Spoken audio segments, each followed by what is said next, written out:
আল্লাহ তাআলা আকার আছে না তিনি নিরাকার? আকার শব্দটা আল্লাহর ক্ষেত্রে ব্যবহার হয়নি, নিরাকারটাও নয়।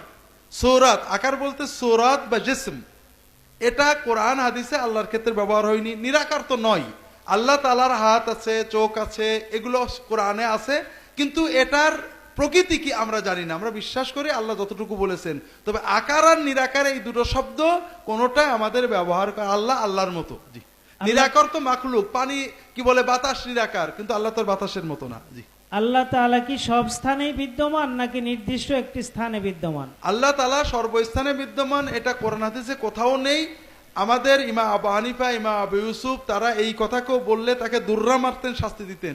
কারণ এই কথা হলো সর্বজীবে ঈশ্বর, হরির উপরে হরি, হরি বসে রয়, হরিকে দেখিয়া হরি।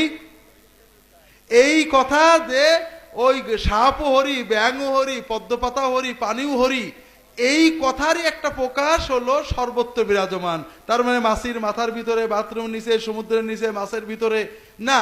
আল্লাহ তাআলা কোরআনে বারবার রিপিটেডলি বলেছেন আল্লাহ আরশের ঊর্ধ্বে আছেন। আল্লাহর সৃষ্টির শেষ হলো আরশ, আল্লাহ তারও ঊর্ধ্বে আছেন, বান্দার কাছে আছেন। এই নৈকট্য আল্লাহ জানেন, তবে তিনি বান্দার কাছে, তিনি আরশের ঊর্ধ্বে। জি।